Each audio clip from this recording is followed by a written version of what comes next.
Siapa yang setuju kalau bahasa merupakan cerminan diri? Beberapa waktu lalu aku selesai baca buku berjudul The Power of Language. Buku ini isinya sangat menarik untuk dibaca dan benar-benar menampar. Tahu nggak sih kalau ternyata ketika kita mau memperbaiki cara bicara kita kepada orang lain, yang harus diperbaiki yang pertama adalah bahasa kita. Kok bisa gitu ya?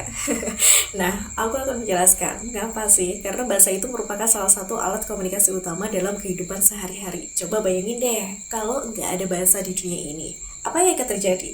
Tentunya kita semua akan kesulitan bagaimana cara kita berkomunikasi dengan yang lain. Oleh karena itu, bahasa menjadi salah satu alat yang paling penting ketika kita mau berkomunikasi atau menyampaikan sesuatu. Nah, buku ini itu juga menjelaskan mengenai pemilihan kata-kata. Ternyata kata-kata yang kita pilih itu menunjukkan seberapa dalam kualitas pemikiran kita. Setuju nggak sih? Kita bahas dulu yuk, kenapa kata-kata bisa menunjukkan seberapa kualitas pemikiran seseorang. Pernah kebayang nggak sih? Ada seseorang yang kalau ngomong itu isinya berbobot, berkualitas, dan ada isinya. Dan itulah bagaimana kata-kata itu bisa mempengaruhi kualitas dalam pemikirannya. Jadi kalau kita sering ngomong pakai bahasa kotor, bahasa kasar, dan bahasa yang gak enak didengar, itu juga akan menunjukkan seberapa kualitas diri kita. Nah, mulai sekarang jangan lupa untuk selalu menggunakan kata-kata yang baik.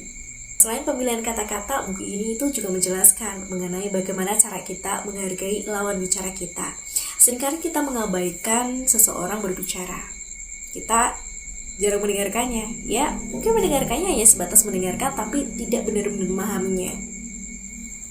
Buku ini menjelaskan bahwa percakapan adalah situasi di mana berbicara dan mendengarkan menjadi satu. Biasanya orang-orang berpikir bahwa kita harus pandai berbicara terlebih dahulu, tapi sebenarnya lebih penting jika kita pandai mendengarkan. Kenapa sih mendengarkan itu penting? Kenapa mendengarkan itu penting? Karena untuk ngertiin seseorang kita juga harus memahami apa yang ia sampaikan terlebih dahulu. Bagaimana kita bisa memahami seseorang tanpa mau mendengarkan apa isi atau makna yang ia sampaikan. Jadi, ada kutipan menarik dalam buku ini. Jika ingin mendapatkan hati orang lain, pertama-tama kita harus membuka hatinya terlebih dahulu. Ya, membuka hatinya terlebih dahulu dengan cara apa? Dengan cara kita memahaminya melalui mendengarkan. Kalau ada orang yang ngobrol sama kamu, mengutarakan sesuatu mengenai kehidupannya, dengarkanlah. Karena mungkin ia sedang membutuhkan mendengar. Selain pemilihan kata-kata menunjukkan kualitas pemikiran seseorang dan mendengarkan menjadi salah satu hal paling bijak dalam kehidupan, maka buku The Power of Language ini juga menjelaskan mengenai bagaimana cara kita mencintai diri kita sendiri melalui bahasa, dan juga akan membawa kita bagaimana sih cara kita memandang dunia lewat bahasa. Kalau kamu mau mengubah duniamu, ubahlah bahasamu.